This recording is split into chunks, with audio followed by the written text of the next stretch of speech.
今度のスタジオを建てる時にも3階建てなんですけどね、会社が反映したってしょうがないんですよね。それよりもそこにいる人間たちがちゃんと自分のやりたいことと面白い映画を作ろうっていうことが最大の目的で。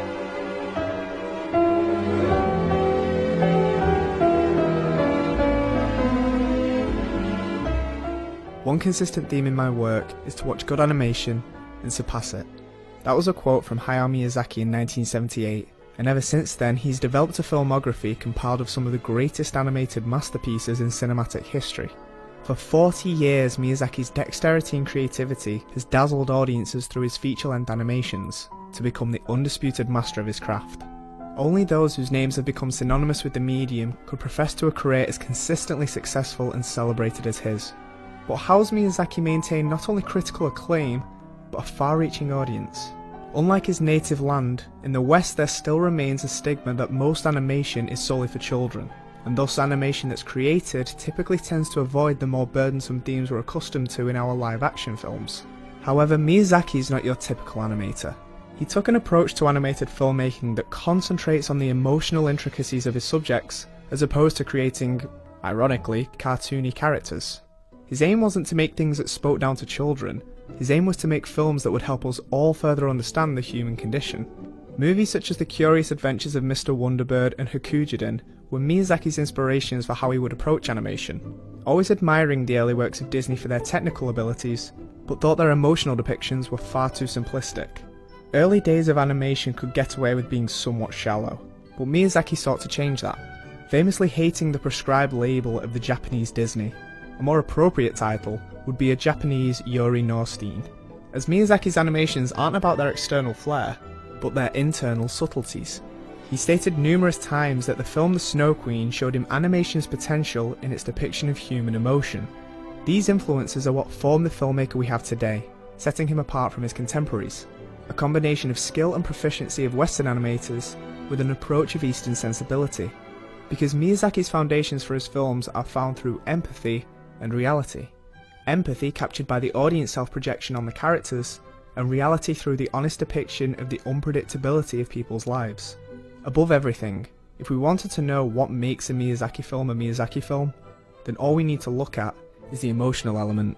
そしたらそのプロデューサー室のあれですね、子供は分からなくても分からないものに出会うことも必要で、そのうちに分かるようになるんだってなことを言ってくれたんで、そういう考え方もあるなと。Miyazaki has stated that at the core of all his stories, there must be a sense of realism.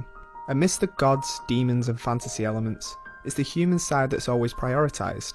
His focus often lies on human nature, and what can be understood irrespective of culture, characters that are fully fleshed out with clear goals. The starting point of any character is to understand what it is they want. Don't you worry, I promise I'll get you out of here, dude! Just don't get any better or they'll eat you! Make it clear what your character wants to achieve, otherwise they'll have no obstacles to overcome. Keep it simple. Lupin wants to save Lady Clarice. That's all we need. You've got an objective, but none of it matters if your characters have no three-dimensionality. Miyazaki begins the humanization of his characters through the purely visual means of character movement. Beginning his career as a manga artist, he was influenced by a style known as gekiga, a form of manga akin to more serious storytelling and as a result more realistic drawings. See, Miyazaki has serious problems with the anime industry, and he's spoken openly about his distaste for its often cheap tactics of achieving audience reaction through the over-expressionism of its characters. And so he tends not to focus on the large flashy movements in his animations, but the more subdued subtle ones.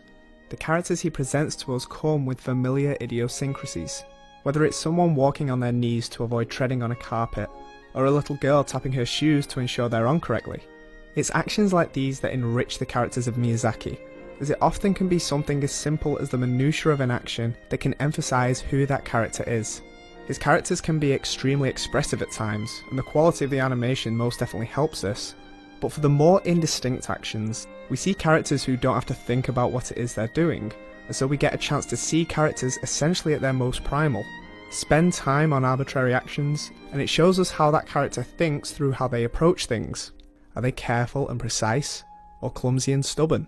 Small details at such a precise degree is what make Miyazaki characters feel human, because we recognise the basic tasks they perform that other filmmakers wouldn't include, and we gain emotional insight to a character when they're at their most recognisable. But the reason Miyazaki is able to capture the nature of people so well is because above all else, he understands people. She's kind of a lazy bum, which is exactly the way that my favorite 10-year-old girls are. You lazy bum, I want to tell them, but I know their inner resources are as rich as Chihiro's. Miyazaki studies people, and his comprehension of human behaviour is displayed through the plethora of actions within his characters. He never reuses the same expression, even with something as basic as running. His character actions have innumerable variations, as their behaviours are drawn through what the character feels at that moment. Is a character fearful, mournful, or filled with joy? Any emotion can be displayed in not what your character does, but how they do it. With the implementation of this technique, the character never loses their vitality. Miyazaki's animation should be watched from the perspective of our own lives, because his goal is for us to understand ourselves better through the people of his stories. The truthfulness of his characters is how this is achieved. A character like Mei is single-minded, and Kiki can be rude, but character imperfections are necessary for realism. Audiences can't identify with someone that's been written to be perfect.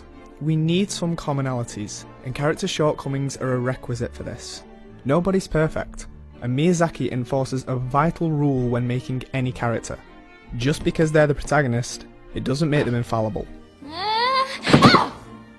It's another example of how Miyazaki gets us to realise our familiarities with the characters. Who doesn't remember clutching something close when you were nervous, or holding grudges because of a jealous tiff? Nostalgia is prevalent in a Miyazaki animation, with characters often being representations of something we discarded in growing up. That feeling of yearning for a time past is experienced by all of us. However, in a Miyazaki film, we use a surrogate for this emotion and enjoy a world of unique experiences. By having his characters magnify the elements of ourselves that we recognise the most, and present it to us in such a realistic manner, these characters become humanised, and humanising is the way Miyazaki develops an empathic bond between the audience and his films. それから本当に心に穴が開いてしまった悪役を出すと映画全体が本当にすさんだものになりますから、それはやっぱり描きたくないんですね。アニメーターが仕事やってる時見ると、こう笑顔を描いてる時は笑顔になってるんです。それから悪役を描いてる時は大抵嫌な顔して描いてますから、なるべく笑顔の方が長い方が映画としてはいいじゃないか。Miyazaki's attention to the subtleties of people displays a complexity, one that's present throughout the entirety of his worlds. It's interesting to see a filmmaker's philosophies permeate their filmmaking to such a degree as Miyazaki's have, but his process involves capturing what he sees in humanity, so really it shouldn't come as such a surprise that the themes of his films are often based around his social and spiritual beliefs. One theme often presented is the idea of animism, the notion of a spiritual kind of connection within all of nature. Although Miyazaki believes people to be a part of nature, and so they're incorporated into this connection too. By doing so, in a Miyazaki world, everything we see reflects the same traits that humans possess. Unlike traditional fantasy, Miyazaki doesn't portray morality as a simple binary. The dichotomy of good versus evil isn't present in these films. Everything and everyone displays elements of tenderness as well as elements of savagery. Nothing in the world is simply one or the other, it's an amalgamation of all emotions within the spectrum. The same way Lady Eboshi wants to destroy the forest, yet at the same time houses the sick and gives the inhabitants of Irontown a good lifestyle, Miyazaki proposes a theme of morality that's complex. It's not shown to repress the negative aspects of humanity, because they exist all around us. It's part of nature. Brutality and tenderness coexist without any contradictions in these worlds as they do in our own. This realism avoids pandering to an audience to give an unflinching view of our own existence. But the message we see is that the story is never about the protagonist winning. It's about the protagonist adapting and growing to a world that isn't built around their needs. We're confronted with harsh realities, however they're addressed so that something better may arise. Many animations end with everything tied in a neat bow, saved by a deus ex machina that solved everything, but there hasn't really been any development of the character. They achieve their goal without overcoming any long-lasting personal obstacles. On the other hand, Miyazaki characters never end as the audience expected. They begin flawed and remain flawed, but their experiences have helped blossom their outlook. Ashitaka's scar may still remain, and no one may ever understand or believe Chihiro. But the solidarity and connection they've made with their world is an example of a spiritual liberation of the character, instead of a material one. Remember how earlier I said you should always know what it is your character wants? Well, by the end of a Miyazaki film, a distinction is made between what it is the character wants and what the character needs. Sometimes the goal of your film should be where you want your character to end on an emotional level. Because even though our characters have clear goals, those goals are never as important as the characters themselves. アニメーションっていうのは、意志が筋肉なんですよ。意志を表現、運命を表現する、意志を表現するんです。 Moments like this emphasize the priority of Miyazaki's human elements rather than the fantasy.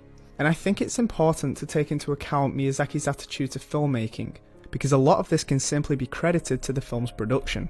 Miyazaki never studied screenwriting, and to this day he leaves a lot up to feelings and intuition.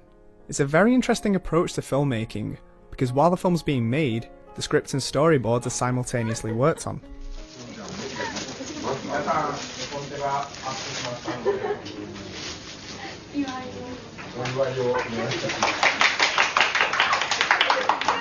What effect does this have? Well, because no one knows how the story will end, it's never made the primary focus. Instead, many scenes are planned out individually, not as story threads, but simply as methods of conveying emotion. It's a technique wherein, if all we saw was the one scene, we would understand all of the emotional information that was there. To achieve this, Miyazaki simply continues to draw settings that evoke feelings. He's never concerned about plot in the early stages. Emotion is the key, and it's important to instill this in the audience before anything else. The reason as to why his films create atmospheres so well is because the imagery takes precedence, continually altering them during pre-production with no other objective than to have them make us feel something. The impression of a landscape is dependent on the emotions of the person viewing the landscape. By displaying the world through the emotional perspective of the character, the world can reflect this emotion back. He rarely uses flat landscapes. His settings are typically in valleys, coves, or even the sky. Human sensibilities are often connected to the weather. All of these meticulous details are what fill the screen. And so when we wonder why Miyazaki films feel that bit bigger, that little bit calmer, it's because Miyazaki has taken the time to find the best way to replicate whatever mood the character emits through his worlds. Sentiment is what seeps from the pores of a Miyazaki film. Even the pacing is used in such a way to heighten the response of the audience. The fact that Miyazaki uses many high-octane moments, it requires the slower ones in order to let the emotion have time to sink in. Western animation seems to be the antithesis of this, very rarely slowing down the action, and almost never having the quiet moments that Miyazaki seems to often utilise. See, I often find silence and stillness to be the reflective moments of cinema. Periods in which your audience shares a moment with your character simply to figure out their situation, or perhaps in turn, project their own feelings onto the character. Miyazaki will often let time slowly pass by for our characters, in the hope that the connection we've made with them is what speaks at that moment. We may wait at a bus stop, or we may travel along a silent train journey. But through the minds of our characters, we've related. It doesn't need to be explained. We know exactly what they're thinking.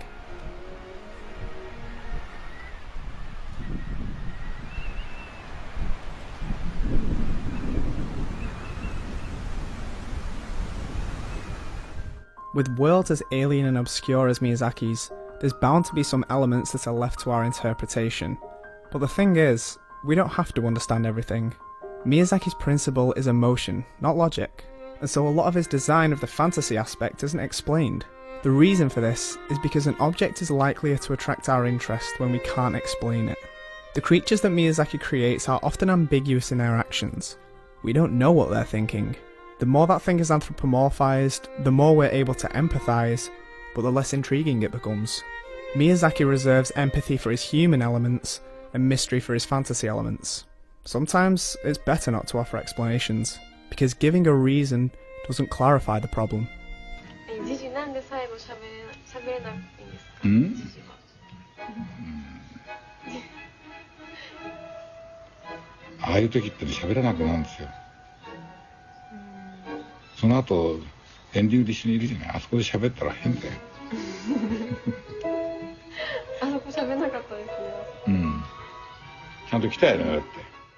Miyazaki once said, If I were asked to give my view of what animation is, I would say it's whatever I want to make.